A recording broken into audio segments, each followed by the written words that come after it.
Greetings and welcome to the United States Transhumanist Party Virtual Enlightenment Salon. My name is Gennady Stolyarov II, and I am the chairman of the US Transhumanist Party. Here we hold conversations with some of the world's leading thinkers in longevity, science, technology, philosophy, and politics. Like the philosophers of the Age of Enlightenment, we aim to connect every field of human endeavor and arrive at new insights to achieve longer lives, greater rationality, and the progress of our civilization. Greetings, ladies and gentlemen, and welcome to our U.S. Transhumanist Party Virtual Enlightenment Salon. Today is Sunday, July 6th, 2025, and for me, it is Sunday evening because I am still in Dublin, Ireland, 2 days after the conclusion of Longevity Summit Dublin, the fourth instance of Longevity Summit Dublin. I have been in attendance at every one of them since the inaugural summit in 2022. And of course, Longevity Summit Dublin began as a collaboration between LEVF, the Longevity Escape Velocity Foundation, of which I'm one of the directors and the treasurer, and Longevity Events Limited, which is a company run by Martin O'D, who has done a tremendous amount of the organizational work for all of the summits. This year was new in that Martin O'D and Longevity Events Limited were essentially the sole and principal organizers of this event. So it was a bit different, a different venue at the Trinity Business School at Trinity College Dublin, but robust attendance, a lot of fascinating presentations, a lot of great people, including longtime participants in the longevity community, as well as some newcomers to it. So joining us today is our distinguished panel of U.S. Transhumanist Party officers, members, allies, and some notable attendees of Longevity Summit Dublin. From the USTP officers, we have our Director of Visual Art and current Vice Chairman, Art Ramon Garcia, and our Director of Scholarship, Dr. Dan Elton. Now, from among the attendees of Longevity Summit Dublin, in addition to myself, we have our friend David Wood of London Futurists. He is also the Executive Director of LEVF, the Longevity Escape Velocity Foundation. And we have Dr. Jose Cordero, who is our Foreign Ambassador in Spain and our Technology Advisor.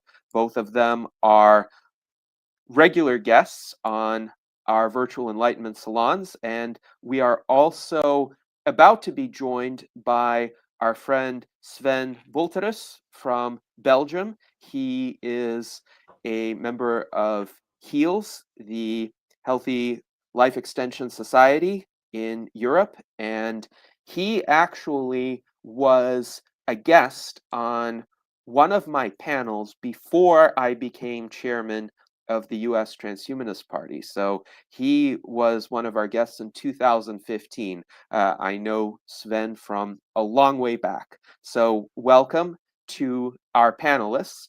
Why don't we start with David Wood, because he has some insights as to a few of the notable presentations that transpired. And then we will go to Jose Cordero. He has actually some slides from his presentation that he will share with us today. And then we'll go to Sven for his insights. At least that's our tentative schedule, unless we have other guests making an appearance. But David, please go ahead. It's my pleasure. And in case other guests do come in, please cut me off. I'd just like to highlight a few of the remarkable talks that I saw. And I could actually talk about 60 remarkable talks because there's a whole bunch of fascinating stuff there, but I'm going to constrain myself to a smaller number. And I'll start with a professor who is based in Dublin, Emma Teeling. She is one of the world's leading researchers into bats. And what do bats have to do with longevity? Well, it turns out that bats are remarkably long-lived for their small size. We're used to measuring IQ or EQ. Well, there's something called LQ, a longevity quotient, which is the expected lifespan divided by the size, roughly. Because by and large, the smaller organisms are, smaller mammals are at least, or birds, then the shorter their lives. Well, bats are, some species of bats have remarkably long lifespan, and Emma Thieling's been studying them. And we still don't know exactly how they manage it, despite having their hearts going thumping away at a great speed. But the one thing they have is the ability to fight off lots of viruses. And many of us are afraid of viruses, or bats rather, because bats seem to bring viruses to humans. But on the positive side, they have the ability to not be defeated by these same viruses. So that's one thing to learn from them. And another thing to learn from them is that many of them, it seems, their telomeres don't shorten. Their telomeres stay the same size throughout their lives. Not all of them. And it turns out there's not just one species of long-lived bat. There are many species of long-lived bats. Bats are one of the most successful groups of mammals, and there are large numbers of different species. And the likelihood is we can learn lots of different things from these different bats. So look up Emma Thieling. The second person I want to mention is Jennifer Garrison, who is a researcher at Buck. And she was one of a number of professors and speakers who spoke about the particular aspects of female aging and longevity. And it turns out there's a whole bunch of things happening in women or females which are different from aging in males. But if we understood them better, perhaps we would have insights into aging all around. She spoke about ovaries, and she said we tend to think of ovaries as reproductive organs, but it seems they have a much wider role in the signaling that takes place between all the organs in women. And if you look at the aging of different organs, most of them have the same sort of trajectory. They are quite healthy for most of their lives, and they all go downhill later in life. Well, ovaries go downhill much faster, but they don't stop altogether. And so basically, Jennifer Garrison and many others are arguing that we should be studying this much more, not just for the sake of women being healthier for longer, but there are other things we can learn too.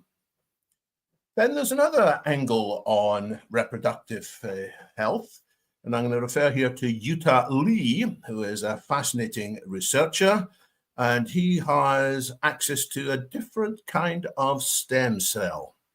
We've all been looking forward to stem cells doing remarkable things for medicine and longevity. It hasn't quite lived up to its promise yet, but he was given by his father, who is a renowned surgeon, quite a while ago, stem cells from a different medium. Well, to be precise, an ectopic pregnancy. So when a baby, unfortunately, or rather the embryo unfortunately gets stuck in the fallopian tube, it very quickly stops being viable and it can grow. And if it's not stopped in time, it can cause the mother's death.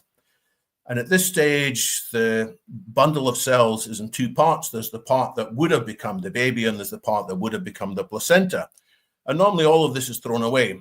But it turns out that the placenta in these ectopic embryos is particularly good for growing stem cells. And the advantage of this is that there are no particular ethical quandaries about using it. These are normally all thrown away, the placenta, but it's a very young placenta, and so the cells there have particular promise. So Yuta has been hanging on to this for a long time until other aspects of the technology are strong enough, but it seems that there's a whole bunch of different therapies that his group is likely to be able to bring to the market. So stem cells and the exosomes that often come with them are examples of additive technologies, ways of helping people to live longer by adding things into bodies. Well, the next two speakers I want to mention both talked about subtractive technologies. That's things we can put into the body to subtract aspects of what's gone wrong in our body. So I want to talk about nanotics. And if you haven't seen the presentations about nanotics before, given by Lou Hawthorne, who's their CEO, I recommend that you spend some time looking at these presentations. There are some online. They are remarkably engaging. What they have there is the ability to remove molecules from what's called the signalome. This is not the genome, it's not the epigenome, it's not the metabolome. The signalome is the set of molecules which are used to signal between different parts of the body. And there's a lot of molecules which can go past their useful time. They can be floating in soluble form in the blood and causing damage later on. It's a bit like the immune reaction. You know, when you have inflammation, to start off with, it's good because the body needs to apply lots of attention to something that's sick or an invader. But if that inflammation goes on too long, it can be very damaging. It's called inflammaging. Well, in the same way, there are lots of molecules that need to be removed. And it's been very hard to remove them up till now, because anything that removes them, any drug that removes them, often damages the same cells when they are not yet in the bloodstream. They are waiting to be activated. And the body still needs these membrane-based cells. And what Lou Hawthorne and his team have developed are nanotics. And this sounds a bit like nanotechnology. It's nano-sized little 4-layer molecules. It's very clever how they're constructed, and you can program them so they will remove the soluble versions but leave the membrane versions alone. And he can tackle lots of different diseases and also lots of different aspects of aging. So he has been building up his understanding and his technology for a number of years, and it seems that he has got more funding than ever before. He's still looking for more funding, but that was encouraging. Somebody else who has got fascinating subtractive technology is Matthew O'Connor from Cyclarity, which, by the way, was spun out from SENS some time ago. And they have also a platform. So nanotics is one type of platform to remove elements of damage, but targeting it very precisely. Well, what Cyclarity have got is a particular expertise in something called cyclodextrins. I'm not going to try and describe a cyclodextrin. I'll surely get it wrong, but it can be tailored to a very precise geometry so that it attaches just to one particular molecule that is causing damage. And like nanotics can be targeted at many different sources of damage. Also, these cyclodextrins can be targeted at many. But the lead target for Cyclarity is something that kills huge numbers of people. It's the cause of atherosclerosis. That's when there's too much junk accumulates in our arteries, and it's caused by macrophages not being able to properly clear certain kinds of cholesterol. There's one molecule called 7-ketocholesterol. Well, Matthew O'Connor and his team have come up with a cyclodextrin that's precisely targeted to remove this. And this is very good news, because people who have been accumulating this junk in our arteries, we can use statins to slow down the pace of accumulation, but there's been nothing up to now to remove it. And so that's very encouraging too. And in both cases, I expect there will be lots of different solutions coming. But having spoken positively, the last of the 6 people I'm going to mention is Andrew Steele. Andrew Steele believes passionately in the ability of these technologies to help undo aging, but he thinks that by default, it's going to take a long time. So he spoke in the final session, along as it happens with Brian Kennedy. They were anticipating what might happen by 2035. And Andrew Steele's forecast is that unless things change significantly, we're still only going to be making modest progress, probably by 2035. On the other hand, he sees lots of ways in which that progress could speed up. But in each case, guess what? What's missing is funding. So Andrew's presentation, when it comes online, I recommend all of you watch it. He is not just a scientist, he is an excellent science communicator. And out of many good presentations that I saw, Andrew's was about top of the bunch. I didn't see all of them, so I apologize for if I didn't highlight all the great presentations. But Andrew's presentation says, well, we're probably going to need up to $100 billion to be released some stage early, hopefully, in the next 10 years. And if we can do that, we'll have enough to tackle many different hallmarks of aging and many types of damage simultaneously. Andrew thinks it's possible that addressing one type of damage might be enough to fix all the other types as well, but it's unlikely. He thinks we're going to need lots of different approaches in parallel, so he works out $100 billion. And that's not so much when you look at it from one point of view, which is there are probably 1 billion adults in reasonably well-off parts of the world. And if each such adult had $100 to give, we would get up to 100 billion. So what's holding us up? And Andrew has created a new institute called the Longevity Institute. You've got to type all these 3 words in. If you type just Longevity Institute, you'll go to something else altogether. But thelongevityinstitute.com, there's nothing much there now, but he has just announced this institute. And what they're trying to do is to come up with policy recommendations to governments to encourage governments to apply much more funding in this area. And many other people have said, well, we've got to have petitions to the governments to encourage them to pay attention to this field. Well, Andrew's trying to, Longevity Initiative. I think it's the Longevity Institute. No, it is called the Longevity Institute. I looked it up earlier. And Andrew is coming up with recommendations which will cause the holders of public purse strings to make donations. So he has created this together with a Bulgarian lawyer based in London called Kamen Sholev. It's a bit too early for them to say much about it, but I expect he'll be on a future Transhumanist Party virtual enlightenment salon when he's ready to say more. So it was a great presentation in terms of here are the possibilities, here's what's holding up each of these possibilities, and with a positive vision that let's be as smart as possible in finding ways to talk to political leaders to encourage them to unleash lots more funding and, by the way, make some changes to the regulatory systems as well. So there's a brief snapshot as to some of the fascinating presentations which I saw in Dublin. Yes, thank you very much, David. And I second your comment about the desirability of having Kamen Sholev come on to a future virtual enlightenment salon. He is a lawyer, and our audience has expressed an interest in hearing more presentations from people in the legal profession, but he always has a very interesting angle with regard to any of the subjects that he discusses. They're exceptionally well researched, and he provides a lot of good factual objective background as to the subjects that he discusses. So I met him at Vitalist Bay during the Longevity Policy Conference, and I think he would indeed make an excellent guest.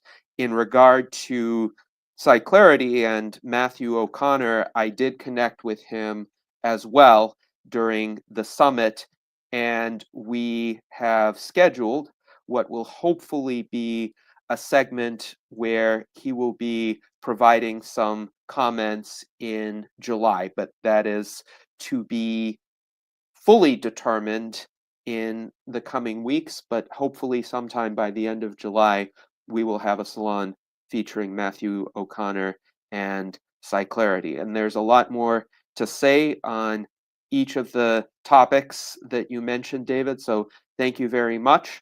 But at this time, let us go to Dr. Jose Cordero. Jose, please let us know what you thought of Longevity Summit Dublin, and also feel free to deliver your presentation. Yes, thank you very much. And I agree with many of the things that David was mentioning, because those were top presentations, of course. And one of the good things is that there are longevity conferences all over the world now. I personally will be going this year to 20 conferences in 20 different cities. So it's good because we need to get to the local publics, to the public in Ireland, to the public in the USA, to the public in the United Kingdom, etc., etc., etc.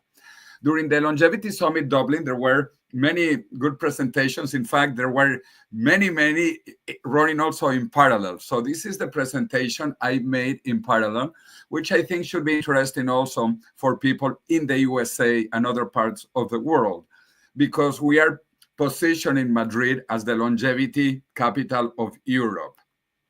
Which has been, as you know, the longevity dream, or as I like to say, immortality, the biggest dream of humanity since the beginning. As we know, in the Epic of Gilgamesh, thousands and thousands of years ago in Mesopotamia, written in cuneiform writing style, the first book ever written by humans. Also, the Book of the Dead in Egypt, 4,000 years old, or Emperor Qin Shi Huang, who built the terracotta army because he also wanted to be immortal. In terms of Spain, there is a long tradition of immortality. In fact, Juan Now, Ponce... Jose, I don't think we see your slides advancing. So the instance that you've shared is the PowerPoint window rather than the full screen view. There. Now we see the Fountain of Youth. Okay, thank you. So Juan Ponce de Leon, you know, when he went to the Americas that were discovered or rediscovered by Spain in 1492, he was looking for the Fountain of Youth. And many of the other explorers, discoverers were looking for immortality. So this tradition of immortality is also important in Spain. In Spain, 2,000 years ago, when it was part of the Roman Empire, was the end of the Roman Empire to the west. And that is why Spain was called the country of non plus ultra, which in Latin means nothing far beyond, because Spain was the end to the west of the Roman Empire. But then, when America was discovered or rediscovered in 1492, the motto, the logo of Spain was changed to plus ultra. And now we are trying to make it into longevity, and we say we have to move into vita plus ultra. And this is the goal that I'm pursuing in Spain with many colleagues, to position Spain as a longevity country and Madrid as the longevity capital. So we're still not seeing the slides advance, unfortunately. I think you may be advancing them in the full screen view, but the view that you're sharing is the PowerPoint interface. So let's see what we can do to change that. Yes, I think you can manually move them, but you would have to move them within, within this interface here. Yes. Okay, so you see then Madrid, statistically speaking, it is a reality. Madrid is the most longevous city in the European Union, and Spain is the most longevous country in the European Union. If you look at the numbers, Madrid is 86.1 years. These are not the Spanish numbers. These are European numbers from Eurostat, which is the statistical center of Europe. And then you can see other places that have lower life expectancies. But this is also interesting to compare to the USA. The USA has the lowest life expectancy among advanced nations, with only 78, now picking back up to 79 after COVID. It's still very much lower than in Europe. So there are many things to be learned about the European experience, and particularly the Spanish experience and the Madrid experience. It is true that there are some other countries. Among larger countries, only Japan has a larger life expectancy. And then there are small countries. You could name maybe Hong Kong. Switzerland also has a probably longer life expectancy. And in the Vatican, in Rome, in the Vatican, they say they are already immortals. So that is also another thing to consider. But the trends in Spain keep on going up. And there are many studies that show that in the next 20 years, Spain will overtake Japan and leave behind China and the USA in terms of life expectancy. That is the reason why I was a candidate for the European Parliament in the last two elections, in 2019 and then again in 2024. And my goal is that we do something in Europe in terms of life expectancy, because not only do we have larger life expectancies than the USA and many other places, but there is no national or European Institute of Anti-Aging. So my goal was to create the European Anti-Aging Agency. Many of these ideas I had the pleasure to develop with my friend David Wood that just spoke. And we wrote a book that came out just before the elections to the European Parliament that helped to position these ideas, The Death of Death. And when the book came out, it was immediately #1 and #5 simultaneously in Amazon. #1 in paper and #5 in Kindle. This was obviously in Spanish, but then it has been coming out in many more languages. We have been donated all the royalties, the book rights, to 2 institutions for the Spanish edition, the Sense Research Foundation in the USA, and a Spanish organization called Apadrina la Ciencia. The book also has the prologue of Aubrey de Grey and the epilogue of my friend Alex Chavoronkov.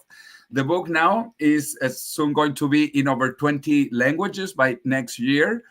It has sometimes different titles in different languages, but the book is doing very well, especially in the 3 top languages of the world, which are Spanish, English, and Chinese.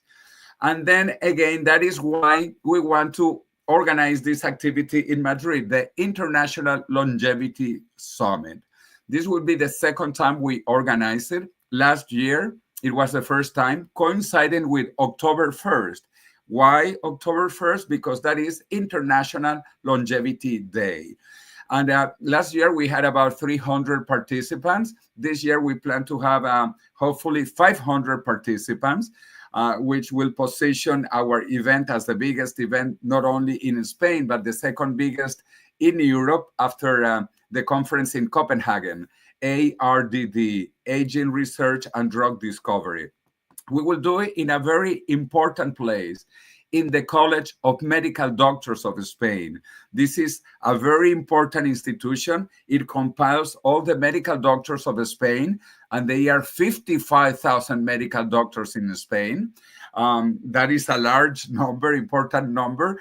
And we will do it in the most beautiful amphitheater of Spain, classical amphitheater, which is where the Nobel Prize winner from Spain in medicine, Santiago Ramón y Cajal, gave his lectures. A beautiful place, a beautiful speakers. We are bringing speakers from all over the world, beginning also with Madrid. The mayor of Madrid will be speaking at the conference. And not only because Madrid is the most longevous city in the European Union, but because we need to push this idea in Spain, in Europe, and throughout the world, that it is possible to have longer life expectancies. And we are going to declare Madrid as a real blue zone, or a blue zone 2.0, because the blue zones now are not real. They are basically marketing. There are a few things which are important, of course, the diet, exercise, family relations, all of those things that we have, for example, in Spain or in Madrid. But it is important to be able to scientifically prove if this is so. And we are going to be presenting 3 top studies about why Spain and Madrid have the longest life expectancy in Europe. One by the top management consulting company, McKinsey, actually the McKinsey Health Institute, that takes Madrid as the example of a longevous city. Also by the National Science Foundation of Spain, which is the top scientific institution in Spain. And also the Royal Academy of Medicine. Spain, as you know, has top scientists like Juan Carlos Ispizua Belmonte, who was before one of the directors of the Salk Institute in La Jolla, San Diego, California, and now he's part of Altos Labs. One of the investors, as you know, is Jeff Bezos. By the way, Jeff Bezos was in Madrid for his bachelor's party, and we will have our party, the Longevity Party, in the same place where Jeff Bezos had his bachelor party. We have been bringing many top people, scientists, like we brought also a couple of years ago, Shinya Yamanaka, for another special activity with the College of Medical Doctors in Spain. And we will be talking about the things coming up. Like, I'm very excited about the X Prize Foundation and Evolution Prize that my friend Peter Diamandis announced in Riyadh in Saudi Arabia in November of 2023. There are over 600 teams participating in this, out of which 5 are Spanish, and one of the top 40, that is the highest ranking as of now, one of the top 40 is a Spanish team. So we are very proud to have Spanish teams. We also want to invite you to come to Madrid and to see the country, which is beautiful. Spain, together with Italy and together with China, are the top 3 countries in UNESCO World Heritage Sites. And many of these sites are around Madrid. So we want you to come with us to see the beauties of Spain and to understand why we need to live longer, to see these places, to learn from other cultures. For example, we will see the Roman aqueduct of Segovia. Actually, my mother is from Segovia, so I'm very proud. This is the biggest, longest, oldest Roman aqueduct still standing up over 2,000 years ago in Segovia. We will also see the beautiful Alcázar de Segovia, the castle of Segovia, that was the inspiration for Neuschwanstein in Bavaria, in Germany, and for the Disneyland castle in Disneyland, if you have been to Disneyland. Anyway, the conference will be fantastic. We will have a lot of side activities as well. We will have fantastic Spanish food, Mediterranean diet. We will launch the Madrid Longevity Declaration, explaining why Madrid is the leading city in Europe and Spain, the leading country. We will have also films, documentaries, like Longevity Hackers, that we actually filmed part of it in the medical college in Madrid. Since I am an advisor to that film, I'm one of the people interviewed. And we will have a rally. We will have a march throughout Madrid. We will begin at the famous City Hall of Spain, which is where Real Madrid, the best football team, the best soccer team in the world, celebrates continuously. And we will be carrying flags. We will have balloons. We will have banners. We will have t-shirts saying "Stop Aging" in Spanish. Of course, aging is long in Spanish, envejecimiento, but we will be talking about "Stop Envejecimiento" in the City Hall, in the government of Spain, in the Congress of Spain, and also in the European Parliament offices in Spain. So we are very proud about taking public opinion to understand how important longevity is. We will also have prizes. We will have the Cibeles prize. Cibeles is the symbol of Madrid, and she was a Turkish goddess 20,000 years ago, a goddess from Turkey, and she's a symbol of fecundity and longevity. So we will have prizes like last year. We also gave a posthumous award to Maria Brañas, who was the oldest living person in the world until she died last year, just before our conference. She was going to speak virtually in our conference, but sadly, she died at the age of 117 days and 117 years and 168 days. Anyway, so we will have the Cibeles Longevity Awards in Madrid. We have had incredible media coverage. We were in all the media in Spain and also internationally in many different publications. So we are very proud. And we have incredible sponsor institutions, like the top institutions of Spain that I mentioned, the College of Medical Doctors, the Royal Academy of Medicine of Spain, the government of Madrid, the Innovation Center of Madrid. And we have an incredible scientific committee led by George Church, who will be one of our keynote speakers. And I think everybody knows George Church, so no explanation needed for him. And so all of you are welcome for the UNESCO World Heritage Visit, September 29 and 30, and for the Longevity Summit, October 1st and 2nd. So, as I like to say to all my friends, live long and prosper. All right. Thank you, Jose. And of course, we should all live long and prosper. And for those of you who would like to attend Transvision Madrid, here again is the website, transvisionmadrid.com. Let's show Jose with the Stop Aging shirt in Spain. So here he is. And you had balloons that also had this design as well, and you had the flag of Spain with you. You brought it on our, let's say, extracurricular excursions around town as well. Oh, we're going to see the balloon. Excellent, excellent. Yes, so these have been quite popular in Spain during the longevity marches that you have done. They've attracted a lot of attention, a lot of interest. You've said in a previous presentation that even the police have joined in the marches with you. So I look forward to seeing what you're able to achieve there this year. And we have some good words from our attendees. So first of all, Alberto Aparicio, who was also there at the summit, writes great panelists and coverage of the summit. Luis has some words of praise for David Wood, keeping transhumanism alive across the pond. And then with regard to the Death of Death book, Mike Lazine writes, well done, Jose and David. Jason Geringer likes the theater in which Transvision Madrid will be held.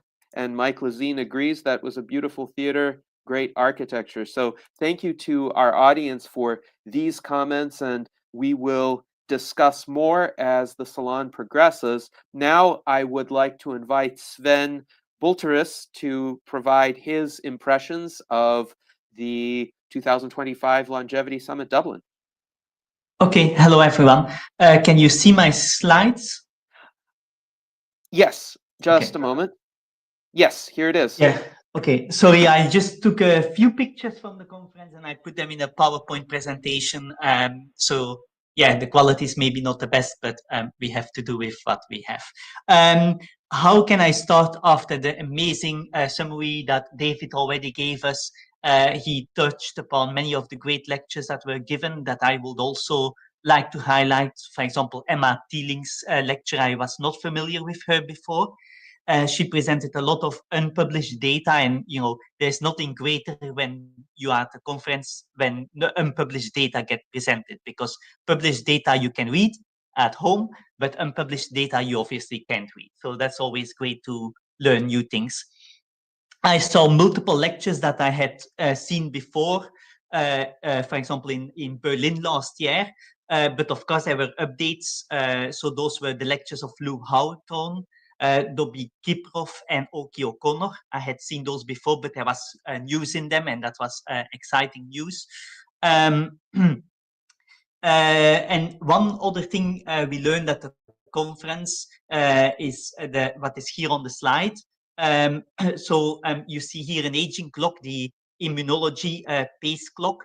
And what was pointed out here is that you have to be careful to look at trajectories and not just look at individual time points. So here in red, you see, for example, someone who started with a younger biological age, but as time progressed, that person aged fast. While here you see someone who started with an older biological age, but actually it slightly declined over time. So the trajectory is very important rather than looking at an individual time point. And there were multiple lectures on various clocks and ways of measuring epigenetic age or biological age. So here, this was one of the slides that was put up. Tom Cruise at 60 versus Val Kilmer at 62, both played in the famous movie together. Since then, Val has died and Tom is still doing quite well. So two people of about the same age chronologically, but with a very big difference in health outcomes. And one of the clocks that was extensively discussed in the conference was this one that was developed by Jan Huber. And what they did is they took 60 clinical parameters, so demographics, but also things about the blood workup of people. and they made a biological clock from that. And then they used the principal component analysis, which is a mathematical technique that allows you to reduce the dimensionality of data. And you get all of these principal components out of it. And different principal components are associated with different diseases. So this means it's a clock where you don't just get a single number out, you're biologically 40 or whatever, but you actually get more information about your specific disease risk. And in fact, there was another lecture from his collaborator. Her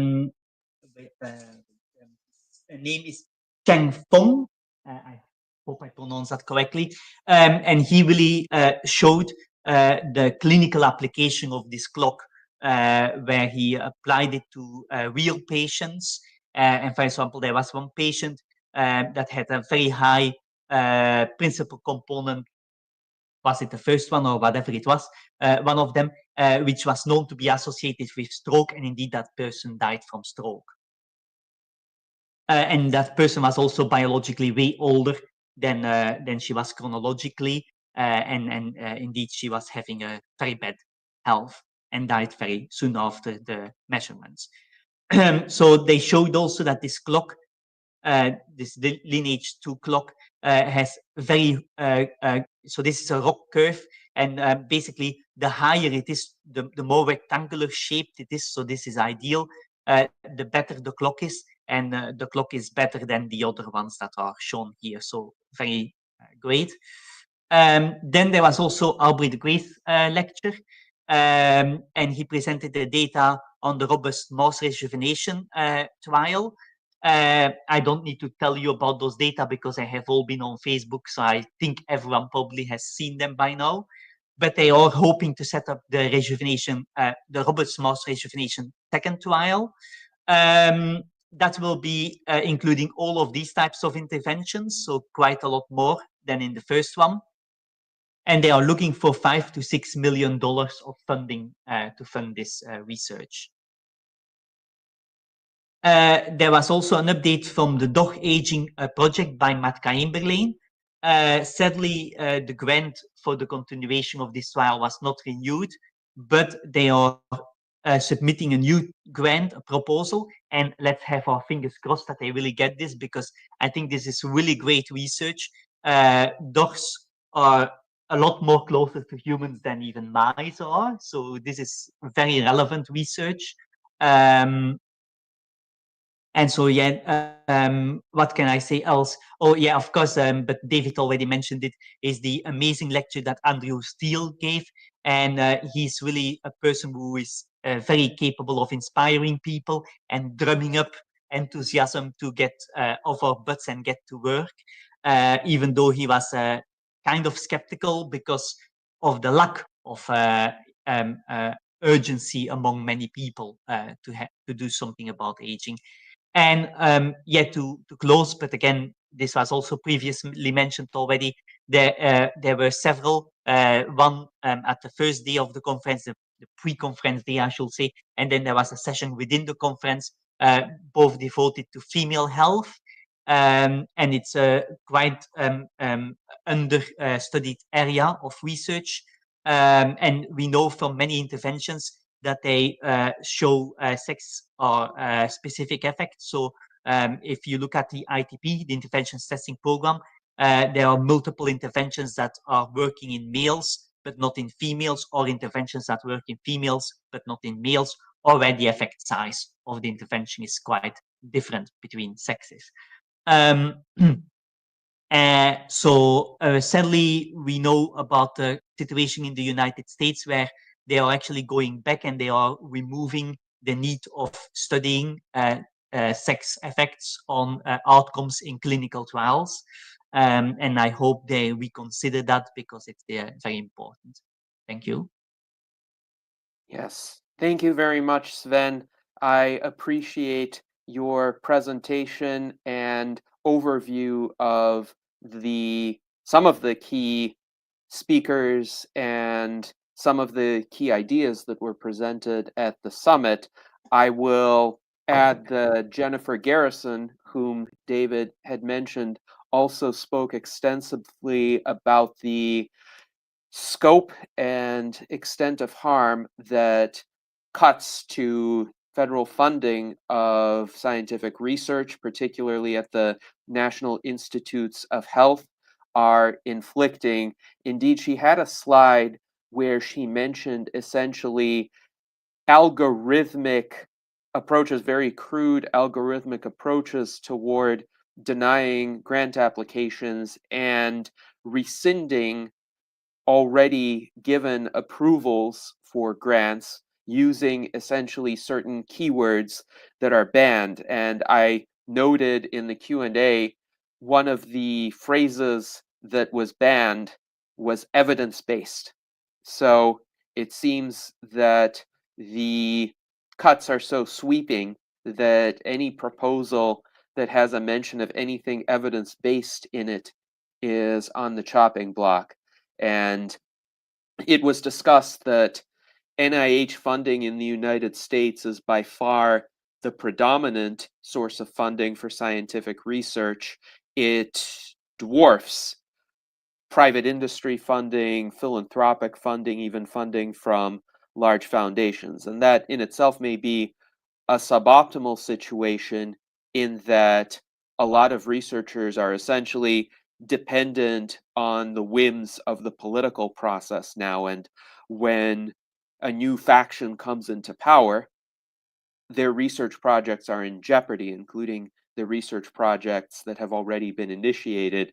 It is actually why I have long emphasized, well, government funding of research comes with strings attached, and one needs to be very careful about those strings attached, because the nature of those strings too can change over time and can change quite dramatically. So that's an unfortunate situation. I think it has a lot of longevity researchers on edge right now, and I definitely gathered a sense of this. Now, Dan, do you have any thoughts on this?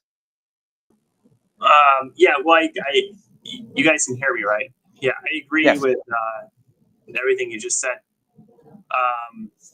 And I can talk more about what's going on at NIH if people are interested, but I was actually interested in learning a little more about the dog aging project, because I remember a year or two, maybe 6 months ago or a year ago, they were, it sounded like they were actually looking for private donations.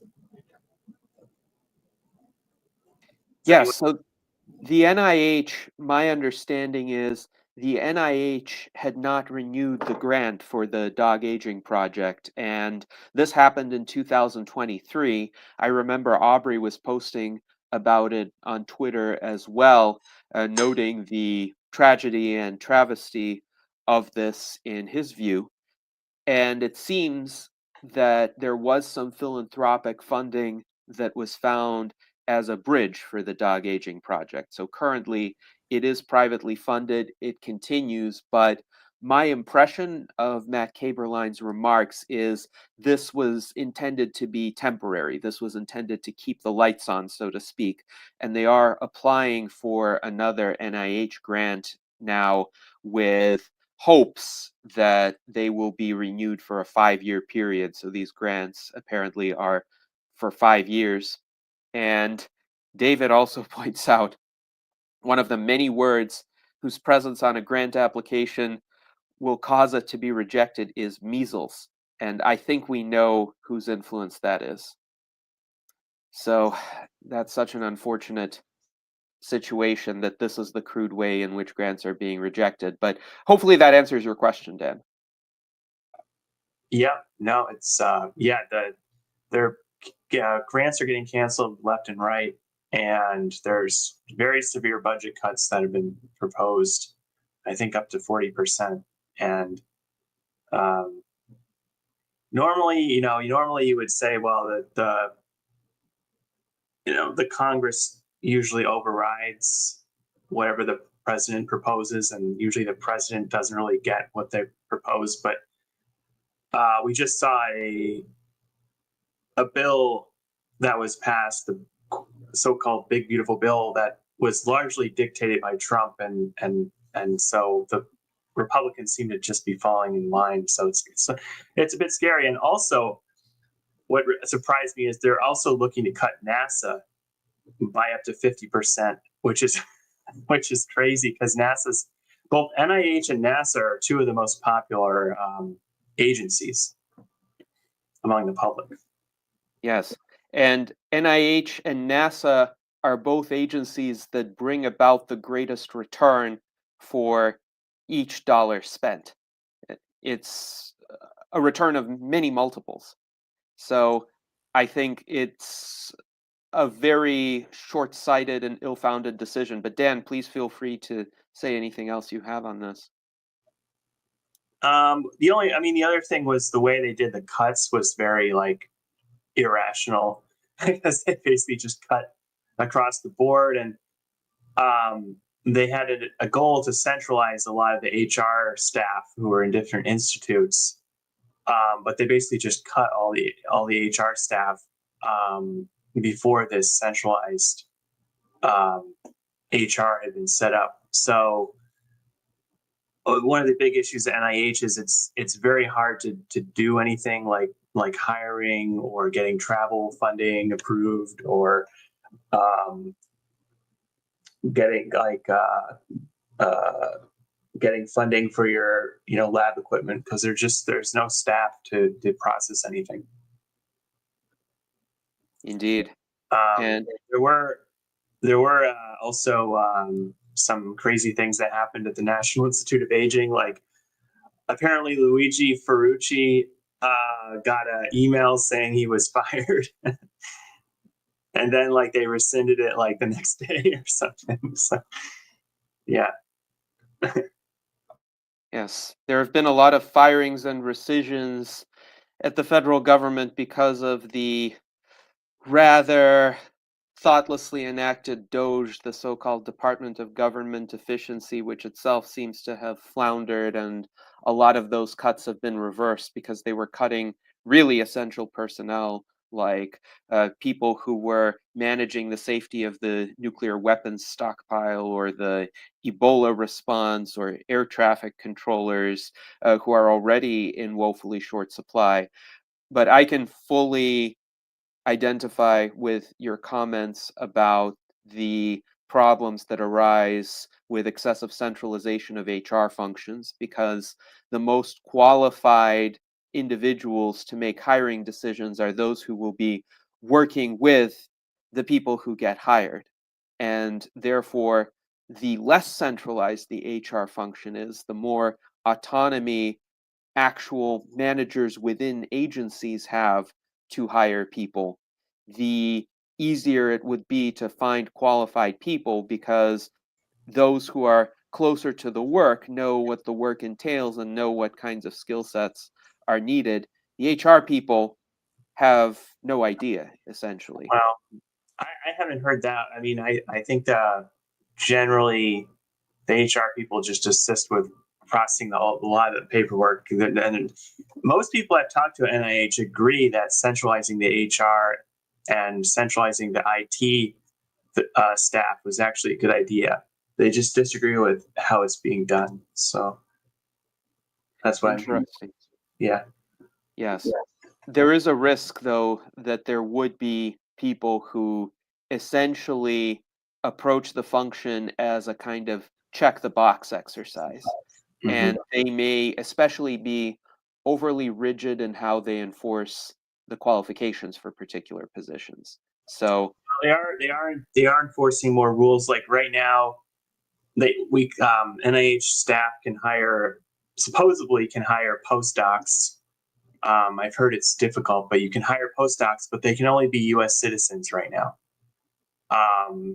And there's different rules that keep coming down that are basically being dictated from the highest levels. So there's more sort of micromanagement and rules coming down than say like the first Trump administration. Indeed. And they're definitely centralizing control of a lot of things. yes, that is unfortunate. So Okay. yeah. Mm-hmm. So Alberto Aparicio writes that he concurs the cuts in federal funding are concerning for biotechnology and for longevity as a whole. David Sinclair's lab in Harvard was deprived from all federal funding, and David Sinclair had made that announcement on Twitter as well. So they are essentially having to suspend research projects that were ongoing, unfortunately. And then Luis Arroyo notes the private market may not be able to make up for all of these cuts. That is the worry right now, because the other sources of funding are, let's say, much less abundant than the NIH grants were. What we need, Gennady, what we need is more basic research. And I think I'm not sure private funding, generally private funding is mostly for stuff with a more immediate return for, biotech startups and stuff. So I talked to actually Rainey, this woman, and Rainey Romani. They have a book coming out on I don't want to say the title because they're still finalizing it, but one of the big points is that private funding just isn't enough. We need a lot of public funding, especially for the basic aging biology research. Yes, certainly it is not a good idea, and it does not help anyone to have the prior funding commitments essentially yanked out from under those researchers. So even those who would favor privatization of these functions, such as Ayn Rand, when she wrote about the subject in 1962, would, if they're sensible, support a gradual kind of transition. So she had a passage where she was asked essentially what would she do if she were president of the United States in terms of transitioning the economy from one with heavy government intervention to more of a laissez-faire economy. And she said, well, she would decontrol gradually because so many people's plans, including those of people in the private sector, are dependent on the current government programs, the current rules, and you can't just suddenly end them and expect that people would instantaneously adjust. There are a lot of projects in progress that very understandably were dependent on these funds or dependent on the current structures. So the way in which it happened, the sudden and arbitrary nature of it, is unfortunately going to do a lot of damage. Alberto Aparicio writes, we're living a war on science, very concerning, especially as other countries will continue to make progress, like China. Now, Jason Geringer has made some comments that actually relate to a lot of the topics that were discussed at the Longevity Summit. He writes, on the plus side, a lot of this AI research has been coming out in an open source manner. Once the cat is out of the bag, it's out. We can make agents do research now. The whole acceleration idea with LEV is the same as the AI acceleration idea. Once it starts programming itself, you don't have to do much anymore. Once we can get AI doing it, we may not need all that stuff. He says he's being optimistic, but he also thinks this is realistic because the acceleration of intelligence is still going to happen. And he notes, though he knows it seems like intelligence has been going backward recently, human intelligence, that is, or human stupidity, as Jose would put it. But AI was indeed discussed extensively at the Longevity Summit. So I would invite those who were in attendance to comment on the range of perspectives, as well as your own views on how AI is going to affect the prospects for longevity research going forward. Well, if I may make a small remark concerning the funding. So one of the great things that Andrew Steele did is he broke down the funding for research, and the NIA is given by the American taxpayer $1.30 per person. So that's the full amount that each American person each year gives for what is basically killing almost 90% of the population. And that's just insane, in my opinion. Yes. Aging. It's not even a cup of coffee. Right. Right.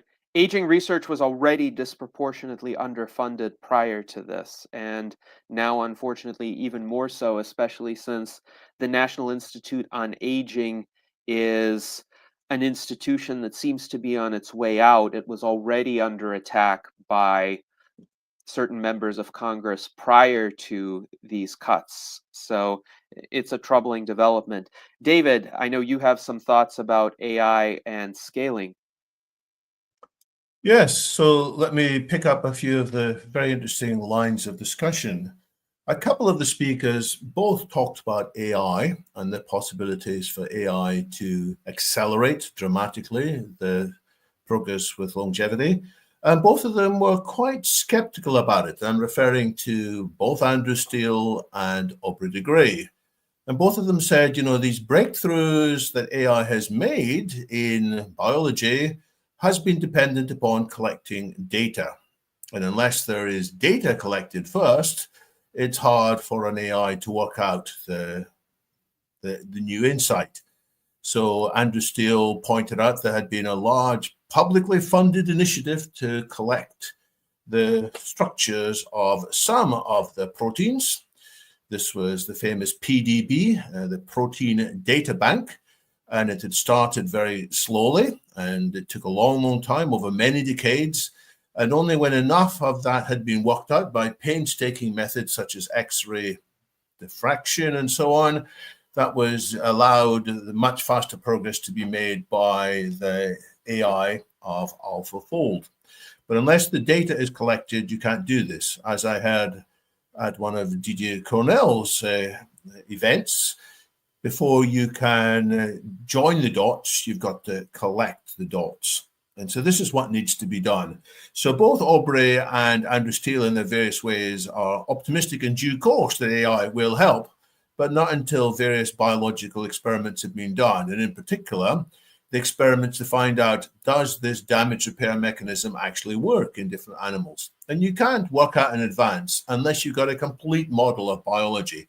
Demis Hassabis does look forward to the time when we've got a complete, reliable model of an entire cell, but this isn't going to come straight away. It's who knows how long it's going to take to get there. So that is one method of scaling things up, but it's not the only method. And I can speak a little bit more to answer a question that Mike Lazine put in earlier, which is how are these remarkable technologies which were spoken about in various presentations, how are they going to come down in price? And AI might be part of the solution, but there are other things that's going to bring it down. And the first thing that's going to bring down the cost is scale. When you're only manufacturing something for a very small number of people, it is expensive. But when you do it for much larger numbers of people, there is a famous law. It sounds a bit like Moore's law. I forget what it's actually called, but as you manufacture in larger and larger amounts, you learn clever ways to do it better. And so it's something like this cost comes down as you do it more often. But still, there is the risk. Well, what's going to make people scale this up? By the way, you can see this in the declining cost curve for solar conductors and solar energy. It has come down much faster than most forecasters predicted because it's now in much larger scale. But even in that case, how did the solar manufacturers scale up? They needed government assurances and government subsidies. Government assurances that if things were produced in scale and they worked, then the government would guarantee certain volumes. And Aubrey de Grey has a great way of explaining this. And he refers to what he said, ironically, is perhaps the best thing that's ever happened to longevity. Wait for it. It's COVID. How on earth could COVID be the best thing that's ever happened to longevity? Well, COVID shows that when people really have their minds put into a crisis, we are capable of doing things much faster than was previously expected. So before COVID, the fastest that any vaccine for a coronavirus, it had taken 10 years to do it. And any other vaccine for another thing, it had taken at least 3 years. Now, with Project Warp Speed, There was a focus as never before, not just on developing the individual vaccines, but ensuring they could be scaled up, that all the different problems that would emerge, people were thinking about them in advance. So one of the vaccines needed to be stored at a lower temperature than normal glass could cope with. And so another part of the Project Warp looked at ways in which the best glass manufacturers, I think it's Corning Glass, they were able to produce a variant that would work at the sufficiently low temperature. And they worked out the logistics of getting this distributed all over the country. And who did they use to do the distribution? They turned to the best private companies for doing distribution, like DHL and FedEx. So they had the whole thing lined up. So scale backed by government assurances that if something is good, they will underwrite the costs. That gets there. And as you have more people working in this, particularly in a competitive environment, there is more incentive to be innovative. And so innovation will bring down the cost as well, provided, again, there are plenty of different approaches that are being tackled. And this comes back to the question, well, how is this going to be funded? Because for all these people to be working here, you need the funding. And I want to refer here to the chart that Andrew Steele showed, because it didn't just show here's what's being spent, minuscule amounts on research into aging. He also showed here are other things where we are spending much more money. And he said, well, we're spending all this money on this and all this money on this. And the thing that cost much more money was treating people who were chronically ill of diseases which are age-related. We spend enormous amounts on that, hundreds and thousands of times as much. So the argument that Andrew Steele proposes to take to the politicians is various ways to say, look, you just need to invest a small fraction of that huge amount of money, and you will have the potential of having huge savings in what you're spending. So we need to put some money in, and absolutely it needs to be publicly sourced, because private investors or private donors are never going to come up with enough. But when you can do that, then you can trigger this ecosystem of lots of clever humans, lots of different approaches around the world. And yes, you can use AI to accelerate things too. But without funding, it's going to go slowly. Hence, the most important thing is to make the case for funding in a way that the various politicians can respect and understand. That's how we'll get the costs down. After all, I remember when we were talking about how much is the coronavirus vaccines, how much are they going to cost? Initially, people were afraid, well, it's only going to be for the wealthy, only for the wealthy countries. And the cost was brought down low for all the reasons I've mentioned, the scaling and also government subsidies. And it was enlightened government subsidies, because if you spend a little bit of money to vaccinate people, you don't need to spend anything like so much money dealing with people when they are chronically ill, deeply ill as a result. So these are some of my observations. AI is part of the solution, but it is not the whole solution. And we must avoid a rather unfortunate tendency, which is that many people with money are just investing in AI, thinking that AI is going to solve everything. Instead, we need to keep on doing the biotech experiments, wet lab experiments, actually trying damage repair mechanisms on different mammals, the mice and the dogs. And what Matt Cabeline's doing with his dog aging project is absolutely fundamental, and we must find a way to keep that going. By the way, that project is funded a lot by the owners of the dogs. People love looking after the dogs. A lot of the costs are met by the owners of each dog, but that's not going to be enough to do some of the other detailed testing. So we must get this funded by other means. Yes, indeed. Thank you very much, David. And I completely agree with you and Aubrey about the importance of the wet lab experiments. The fact is, no matter what the advances in AI are, until the AI becomes embodied and essentially exists in the forms of androids who have great manual dexterity, who can go into the labs and do the research themselves, we're going to need human researchers to do studies in the lab and gather empirical data for the AI to analyze, because the AI tools can be great for analytical purposes, but they need the raw data from the external reality. They have no way of getting the data themselves without the wet lab experiments. So that's a really important point, and it seems Mike Lazine is in agreement as well. Alberto Aparicio agrees with your comments. David, in particular, he states that Aubrey's referral to COVID was a great moment of the summit. Make aging the new COVID. Mike Lazine writes, if we get something like COVID-19 again, there will be far more people who die than the last time. Very scary and sad. Well, interestingly enough, though, what's very scary and sad is right now, far more people die of aging than died of COVID in particular. And even those who died of COVID had their mortality risk greatly increased by biological aging.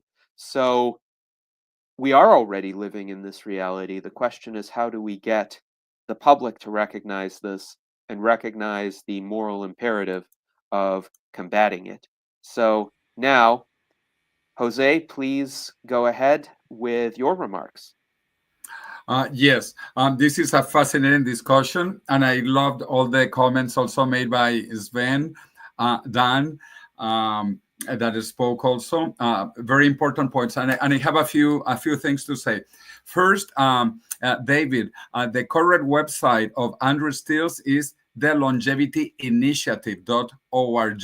The Longevity Initiative. It's not the Longevity Institute. It's different. One thing. The other thing about Madrid is that those who cannot come in person, we are also going to be streaming live. We are going to be broadcasting from Madrid to the world in both languages, in English and Spanish. The conference will be mostly in English, but there will be a few presentations that will be translated from Spanish to English, because the mayor of Madrid, he will speak in Spanish, as his public position requires. As the mayor of Madrid, the capital of Spain and the Spanish-speaking world, he is forced to speak in Spanish. So he will be translated into English, but all the other speakers really will be mostly basically in English, and there will be translation though into Spanish, so that you know that if you cannot come to Madrid, you can join us virtually. I have a few other comments. Dan, what you said is very interesting, but also we have to look at maybe some positive signs. Like my alma mater, MIT, just published MIT Technology Review, where they have a special article about Jim O'Neill. So Jim O'Neill, that many of you know, has been involved for a long time in longevity, is now the second person in command in the HHS. So I think this could be very positive. Of course, we don't know what will happen, but I think this is very positive. So I try to look within the problems, what are the opportunities. Also, when Sven said that it is only a cup of coffee, that is true. That is for our US friends. But Sven, what are you doing yourself? Because in Belgium, it's not even that. In Belgium, it's not even that. So don't complain about our US friends when in Belgium, it's not even that. That is why I ran for politics, because this has to be a fundamental issue in Spain, in Belgium, in Europe, because we don't have anything like the National Institutes on Aging. And we should, because Europe is much older, it's aging faster, and the pyramid has already inverted. The demographic pyramid is already like this. Very few children and lots of old people. So we need to revert that. And for that, we cannot blame it on the USA, not at all. We should blame it on ourselves. That is why we have to be very proactive ourselves. And that is why I run for politics, to bring these issues to the public. I think this is fundamental. Also, I love the phrase. I also retweeted it about Aubrey the Great, that we should make aging the new COVID, as Alberto Aparicio also mentioned. I sent that to several groups. I think it's fantastic, because we need another Manhattan Project for aging. That is what we need. About Andrew Steele, I also talked to him after his presentation, which was really fantastic. And he's a great speaker with a lot of knowledge. But my view is different in terms of the money. And I told him very clearly, he talks about $100 billion from the government. No, that is not the solution. We should have $100 billion from the private sector. And I will give you the example of the X Prize Foundation. the X Prize Foundation, with this health span prize of $100 million, already got over 600 teams participating on biological rejuvenation by 2030. With just $100 million, over 600 teams all over the world, including Spanish teams, British teams, I imagine Belgian teams, and of course, many teams from the USA, Canada, and other parts of the world. So I told Andrew, what we need is to have the X Prize, not for 100 million, but for 1 billion or for 100 billion. This will really increase the creativity of everybody, not just governments, universities, startups, pharmaceutical companies, hospitals, clinics, everything. This is what the X Prize has brought with only $100 million. So imagine if it was $1 billion or $100 billion, as Andrew Steele was mentioning. So anyway, that was my comment to Andrew Steele. And now I'm also very excited about AI. As David Wood mentioned, AI is not the solution, but it is very important. And I am very excited also about what is happening in AI. For example, DeepMind announced Alpha Genome. Alpha Genome is going to be very fascinating. And Demis Hassabis, the winner of the Nobel Prize 2024 in chemistry, Demis Hassabis, DeepMind, Google, he created this other company called Isomorphic Labs with the goal of using AI to cure all diseases. All diseases. This is really fascinating. Of course, it is not the solution, but it is a big part of it. And in that same line of AI, also Mark Zuckerberg and his foundation with his wife, Priscilla Chan, they have announced that they are using AI to understand how all cells work, how all organs work, how all organisms work using AI. Of course, this is a huge project, but I think this is very important. So the Chan Zuckerberg Foundation is doing incredible work also on AI from a different point of view than what Google is doing with Alpha Genome or DeepMind with Isomorphic Labs. But anyway, so I am really excited about AI. It will help to accelerate things, and even more if we had an X Prize of $100 billion. That would really change. So Sven, put your cup of coffee to the X Prize. I would drink to the X Prize for 100 billion. That would give us rejuvenation very quickly. Yes, well, thank you very much, Jose, for that note of optimism.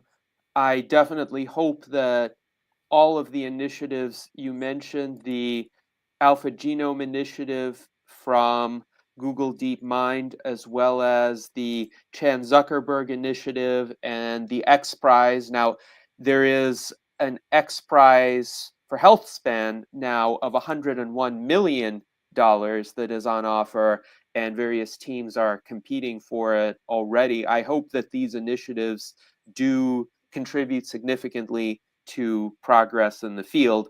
Right now, the magnitude is still not as large as the magnitude of the NIH cuts, and that's unfortunate. I do wish that all of this activity and the NIH-funded research had been happening in parallel, but unfortunately that is not something within our control at the present point. All that we can do is bring up the harms. But Dan, would you like to say I just have a minor comment on what Jose said. Yeah, I think it remains to be seen how much influence Jim O'Neill will have, but thank you for mentioning the MIT Tech Review article. I'll definitely look at that. But the other thing is that the new NIH director, Jay Bhattacharya, he is very interested in what we might call meta-science reforms, meta-science-inspired reforms. And changing policies at the NIH around how funding is given out to support younger researchers, because they've been finding the age of NIH grantees has been going up and up and up.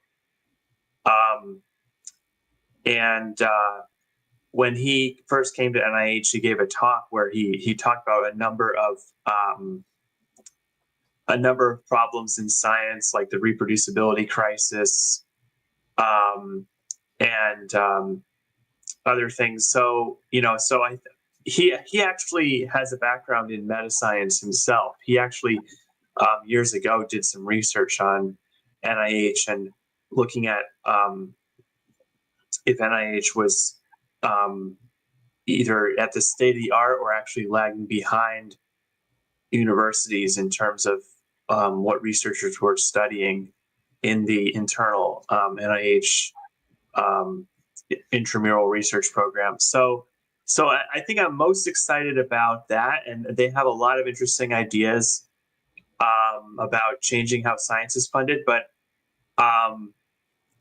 overall, it honestly, what I've been hearing, is fairly grim. Honestly, one thing I heard from Mark Hameline, who's at ARPA-H, is that the people at ARPA-H are very worried that could get shut down.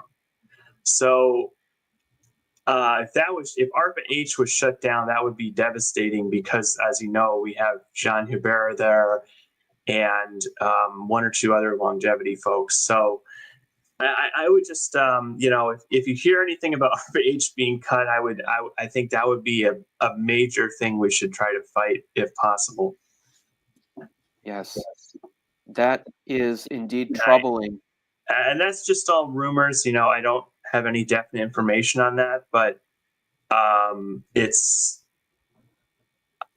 it just seems like something they would do. Just because it was a Biden era thing, and they're trying to, quote, simplify and streamline and everything. So yeah, we need to be on alert for this sort of things. Yes, cutting ARPA-H would be an even greater travesty than what has transpired thus far. In my view, ARPA-H was one of the most promising, if not the most promising, federal initiatives that could have made a difference in anti-aging research. And the director was actually fired. Regina, I forget her name, Regina something. She was, among all these different people who were fired. So the agency is in a little bit of a disarray, and I've heard that a lot of the staff who are contractors are no longer there due to funding cuts and everything. So it's very troubling. Mm-hmm. Yes, at Vitalist Bay, about a month and a half ago, there were two representatives from ARPA-H. One was Dr. Jean Hébert, who is familiar to longtime attendees of our virtual enlightenment salons because he was a guest of ours in April of 2021, and then I moderated a panel with him at RADFest in October of 2022, so you can watch both of those sessions. He was there, and he told me he was fairly optimistic at that point that the decision makers within the Trump administration had sympathies for ARPA-H, but again, that was a month and a half ago. And then at Vitalist Bay, there was also Andrew Brack, who is a program manager at ARPA-H, and I essentially asked him a question. I tried to be as non-political as possible in the way I formulated that question, but I formulated it in essence as a statement that background stability is necessary in order to be able to effectively make long-term plans. How confident are you that you will have that kind of background stability for a 5-year time horizon so that your planning over the next 5 years can proceed essentially as you intended? But he saw through my wording and he said, well, I'm not going to comment on anything political, but ARPA-H is fully aligned with the MAHA agenda because our research is going to help make Americans healthier. So he phrased it in a bit more detail than that, but that was the essence of the answer. I couldn't get a gauge of how worried or concerned he was. I think he was rather trying to kind of signal to the powers that be that ARPA 8 shouldn't be cut because it could be at least presented to align with their goals. Right. Yeah. No, that's interesting. I mean, this was sort of off the record, I suppose, but I was talking with Mark Hemmeline, and it's very unclear what's going on. But there's a hope, that if among some researchers that if they can brand their research properly as being part of the MAHA movement, whatever that is, they can maintain their funding. So I know like a lot of I spoke with a long COVID researcher who's trying to rebrand their research now, and they're studying the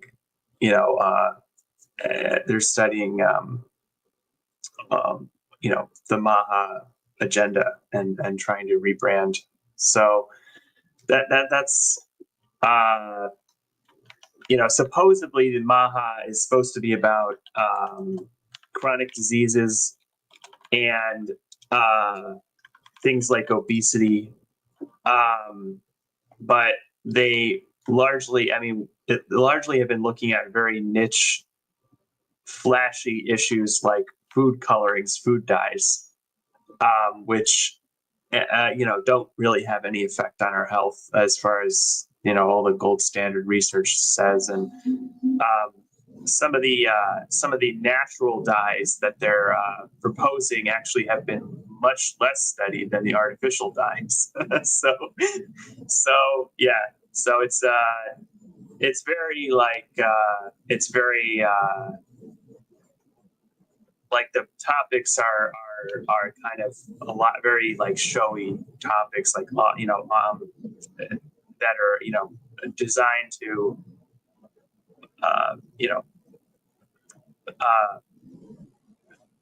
win over. I don't really know what they're doing honestly, but they're not looking at I haven't seen much on the big problems like obesity, cardiovascular disease, those kind of things. Yes. Sometimes I don't think they know what they're doing. I don't think they know coherently what their agenda is, other than to oppose whatever they consider to be the scientific establishment or the medical. As far as things they're for, it's sort of a very like oddball mix of very low impact things that are but that are kind of controversial, like food dyes and fluoridation of water and stuff like that. So. Yes, indeed. Now, David, you have a few remarks to share which are perhaps more hopeful. Well, let me tie back some of the discussion to a presentation at Dublin, which is the starting point for all of this. One of the most inspiring slides of all was shown by Alexander Tietz-Latzer, who some of us know. He's a German lawyer. He has stood several times for the European Parliament. He's a longtime member of the ILA. He gave a talk about why we should be advocating that healthy longevity is recognized as a human right. But at the very end, he showed a picture of himself with, I thought, an 80-year-old woman or so. She was sitting there. Turned out that she was his grandmother, and she was 105 years old, and she looked remarkably healthy for a 105-year-old. So Alexander probably gets the prize for having the oldest healthy relative amongst all the speakers, as far as I know. So that was encouraging. Now, already we had mentioned from Jose that for his conference in Madrid last year, he was hoping to present to Maria Brañas, who was at the time the world's oldest person, 117 and a half years old. and sadly, she died a few days beforehand. It turns out that the oldest person in the world today, as far as we can validate, is actually living 20 miles away from where I am. Her name is Edith Ethel Caterham. She's 115 years old, so a relative youngster compared to Maria. She'll be 116 in a couple of months' time. So maybe the UK is doing some things right. We'll see. But it's the first time for a long, long time that the oldest person in the world has been in the UK. But actually, more seriously, the UK is trying hard to do something right. We've had an announcement by the government 4 days ago that there is a new 10-year plan for the NHS. And this 10-year plan will have 3 components in it. This was made by the UK's Chancellor, the UK's Secretary of State for Health, Wes Streeting, who himself is a cancer survivor. He's been at the sharp end of the NHS in his own life, and by the Prime Minister. And they basically said, we can't solve the problems of healthcare just by spending more money, doing more of the same. There has to be 3 fundamental changes. The first is from the hospital to the community. In other words, allow people to be treated more locally rather than having to go to big centralized hospitals. Secondly, moving from analog to digital, to hurry up and apply the best of AI and the best of other digital solutions. But the third of their 3 big transformations is the most promising. They're talking seriously about changing it from being a sickness industry to a prevention industry. And they're very open, they say, to figuring out how they can do more prevention earlier. So they should be interested to hear whatever Andrew Steele and others bring them. But they should also be looking at other presentations from Dublin, because some of the best presentations from Dublin, I thought, were also talking about what's happening in Singapore. Singapore government has recognized the crisis that they have with more elderly people who are unwell. And they have given lots of initiatives to try and improve the health span rather than just the lifespan, so that people live healthier for longer. And they are describing themselves as the first engineered blue zone. In other words, they have longer lives, not just because of what has happened historically and traditionally, but interventions are being put in place. So it is my recommendation to the UK government and elsewhere, we should be learning from what's happening in Singapore. Somebody said he thought there were 2 countries that were doing particularly well in terms of engineering improvements to healthcare. There was Singapore, and the other was, and this was a bit of a surprise to me, it was Denmark. And the reason they thought Denmark was doing particularly well is in part because of all the work being done by the group behind RDD, the annual conference there. So I think we should be learning from each other. And in order to actually go forwards, governments are going to have to set aside their nationalistic bias. Hey, we're the best, you know. We British, we've got the mother of parliaments. What can we learn from others? Well, actually, we have plenty we can learn from others. America first. Well, maybe America should be learning from Singapore and Denmark as well. And with this kind of attitude, its openness and humility, we can actually pick up the best practices from around the world. So that's what I think should be happening. What's happening in America now is, let's say, an extraordinary experiment, but hopefully people will realize, hey, maybe they should be feeding in some of the insights from Singapore and Spain, Madrid, and Copenhagen and elsewhere too. Yes, indeed. I think it's important to learn from successes and successful implementations anywhere in the world. Wherever something is found to work, we should utilize it, and hopefully it will gain traction in many other jurisdictions as well. I wanted to briefly mention my own presentation at Longevity Summit Dublin. I will not go through it in entirety, but I did want to note that I presented on LEV the game, which is the game where one gets to play as a character seeking to reach longevity escape velocity. And fortunately, I do have a few pictures of my presentation. The recording should be out later once Longevity Summit Dublin publishes all of the talks on its YouTube channel. But right now, you see the screenshot of one of the slides where I provide some background as to the origins of LEV the game and how the US Transhumanist Party came to acquire the rights to develop it in 2020. And I developed an entirely new set of mechanics and in-game events for the game.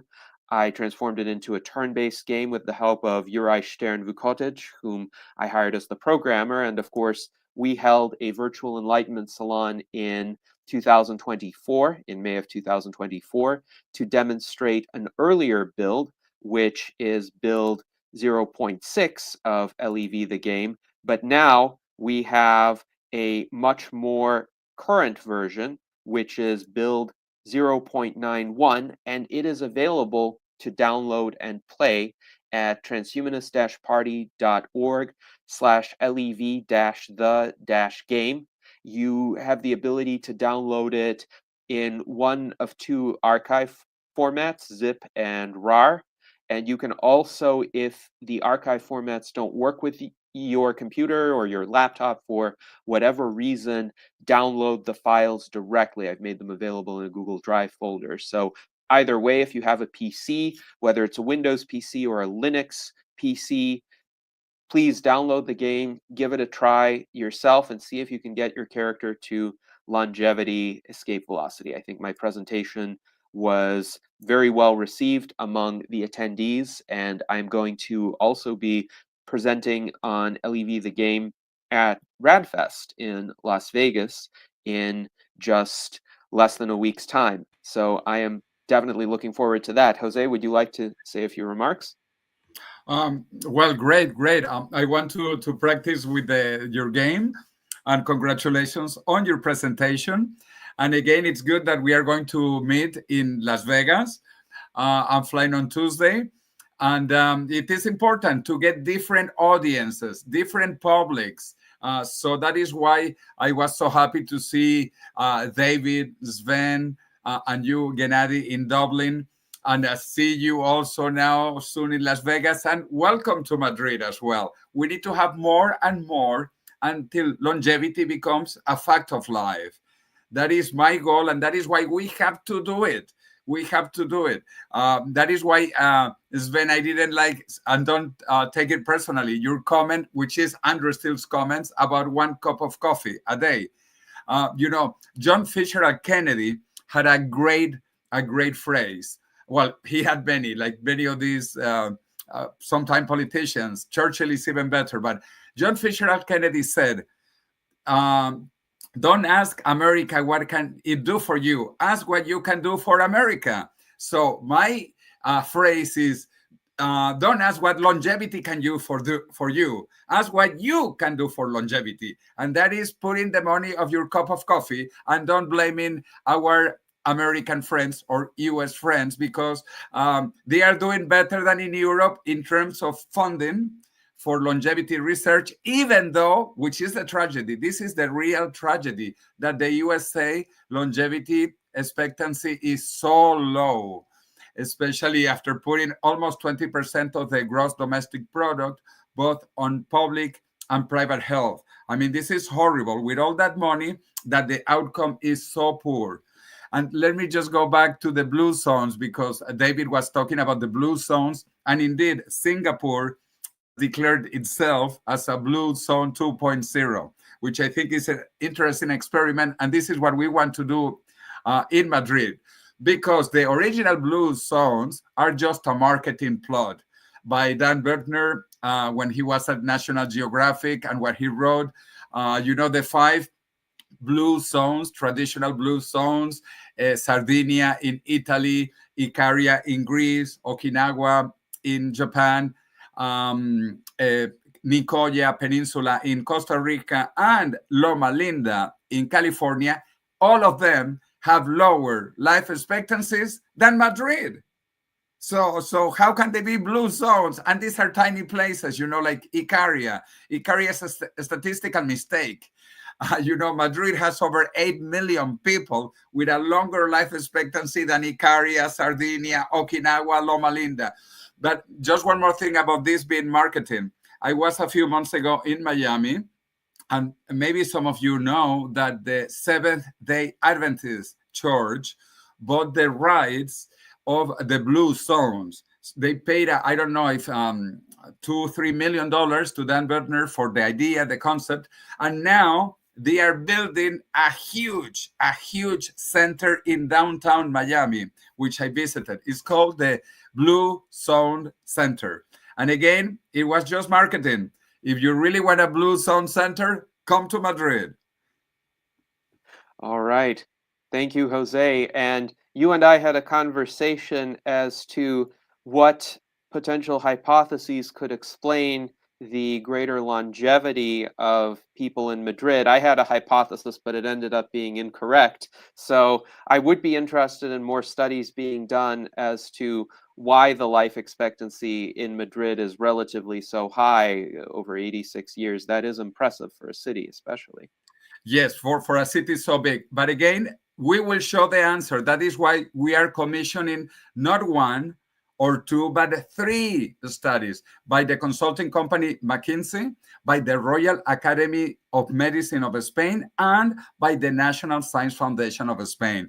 So I hope one of those 3 will find out the reasons that do have to do something with the points of the blue zones. I repeat, Mediterranean diet, exercise, family relations, and as the French say, joie de vivre. You know, the joy to be alive, which is what we want to transfer. Exactly. Everybody. And you, shall say, are making them live so long by being so enthusiastic.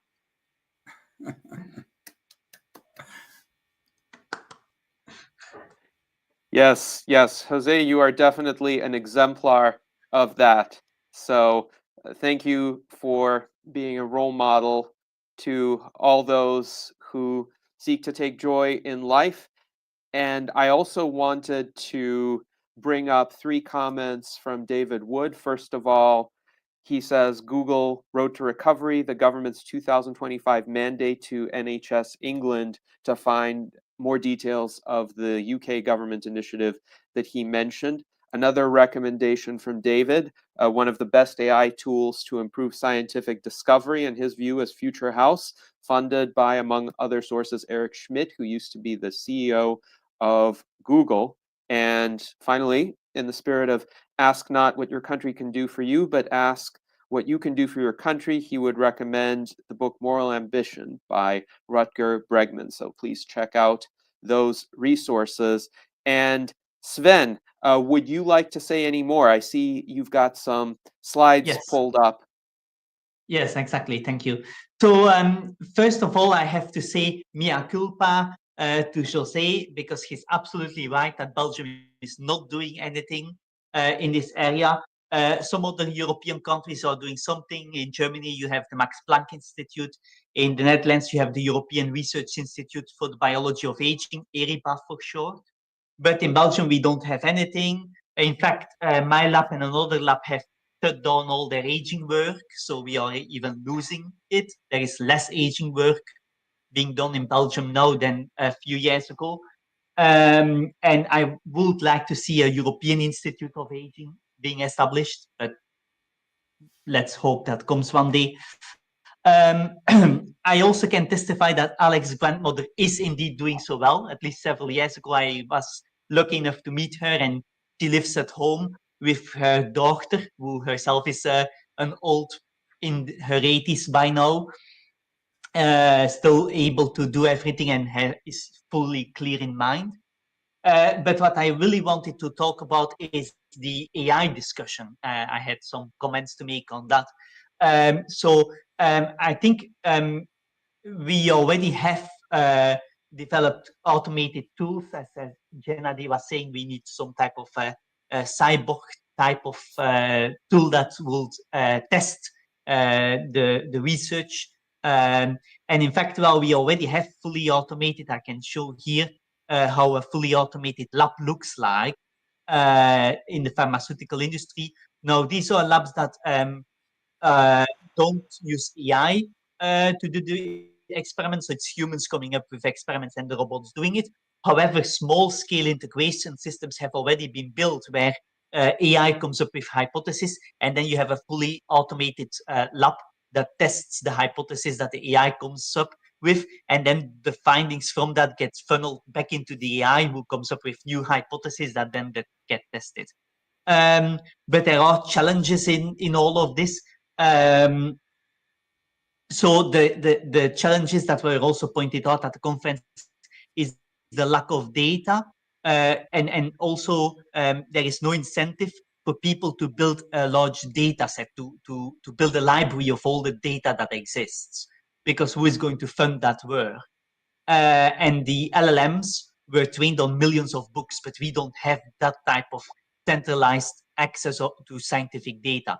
Now, a problem with the scientific data is also it's very heterogeneous. You have text data, obviously, you have tables, you have graphs, you have histological sections, you have Western blots. So you have all of these different data, which will need different types of training to be used for AI to be analyzing those. And of course, as was pointed out, you still will need to do experiments with all that data.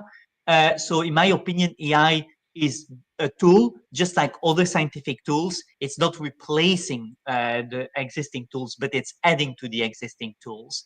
And yes, I'm very hopeful that AI will accelerate our research, just like every other scientific tool. Think about CRISPR-Cas has also accelerated our scientific research. Our mass spec has also accelerated our research. Every one of these scientific tools accelerates research. In fact, the best way to accelerate scientific research is to build a new tool, because tools generally bring in a lot of new knowledge. So that was my remarks. Yes, thank you very much, Sven. And I completely agree. AI is a new tool or a new suite of tools, and it will definitely help to accelerate the pace of research. But the best way in which it will help will be in addition to existing tools and the efforts of human scientists as well, though the AI-operated lab that you showed is quite impressive. So I live in northern Nevada, and in Reno, Nevada, there is a facility operated by Dr. Bill Andrews. His company, Sierra Sciences, is leasing about 10,000 square foot building with lab space. And prior to the pandemic, he would give people tours of the lab space, including the assay robots that he had, which also could essentially test several hundred samples a minute. And these particular robots that you showed are even more advanced than what Bill Andrews demonstrated. His robots are definitely more than a decade old, probably around 2 decades old, based on my knowledge of when he had essentially peak funding to acquire those robots. But yes, some functions of lab experiments, such as taking assays of various substances, can be automated and indeed scaled up massively through this kind of technology. And if AI can supply certain hypotheses, as in test these substances in this manner, these robots could, at least in principle, implement those tests. So we have about 6 minutes left in our virtual enlightenment salon today. I would like to ask Art Ramon if he has any questions or comments based on what has been discussed or anything else he's curious about in regard to Longevity Summit Dublin. Not specifically with the summit, but just from what I remember hearing this one guy on YouTube, he's an influencer, ex-CIA guy. He says that the government sees the population like this super organism, just a GD producing super organism, and reminds me like early on during COVID, how they predicted there would be like 2.2 million deaths, and they had to throttle that death by the lockdowns. Well, with the upcoming job apocalypse, maybe they want to increase that death rate. because you're just going to have an excess number of people who aren't going to be producing much. So that's just, kind of cynical, I know, but that's what comes to mind when I see like the funding cuts at NIH. It's just they really don't care. They kind of need that turnover of the superorganism, and maybe the funding will come back one day, but in the short term, with the slow-moving world war, they have other things to concentrate on. But hopefully, other countries could pick up the slack. The European Union and like I said, those blue zones. Hopefully, they could pick up the slack while the U.S. drops the ball. Yes, fortunately, and I'll say this fortunately, the power elites, especially in the United States, are too uncoordinated and too short-sighted, in my view, to be the kinds of systems thinkers that they would need to be in order to be deliberately seeking the reduction of the human population in the manner you described. So I'm a bit more optimistic in that I don't think they're smart enough to even come up with that idea. I think they are essentially pursuing very short-termist agendas, appealing to their base, and really acting in almost complete ignorance of what they're doing. So they're cutting so thoughtlessly because really they haven't thought about the implications of what they're cutting, and they haven't thought about how it would affect their longevity personally. Because if a power elite were to engage in the kind of nefarious scheme you describe, at least they would have protected some of the longevity research for themselves, but they're not even doing that. So I would say I'm not going to attribute to malice something that can be explained by incompetence, or as Jose would put it, human stupidity. But thank you for your observation there.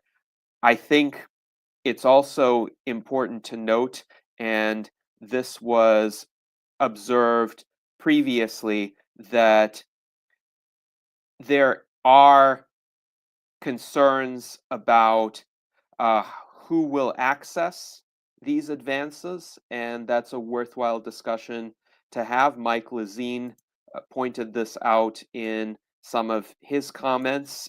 He wrote, all of these different types of technology sound very expensive. How many people have healthcare plans that can cover these procedures, or is it all out of pocket?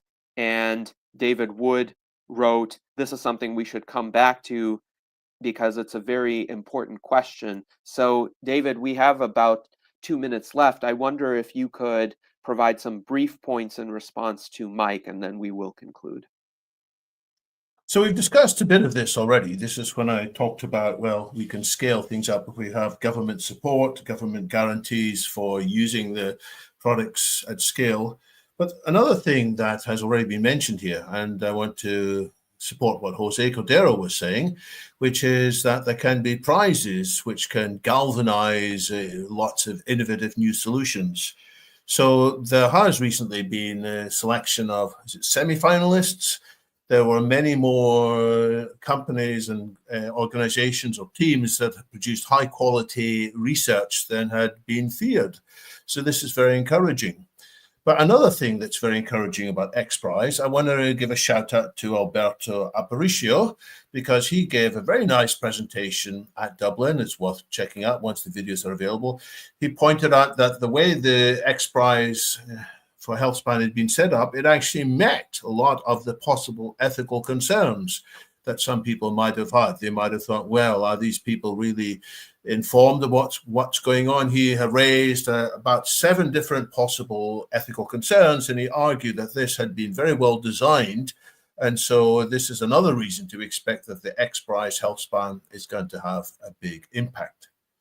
And one final reference to one more talk is the idea from Keith Comito, who is the president of the Lifespan Research Institute. He gave a very interesting talk, which he basically talked a lot about a Disney narrative, which had come from an ancient Indonesian narrative about Maui, in which he related some of our present day concerns about slowing down aging to an ancient Indonesian idea about slowing down the sun.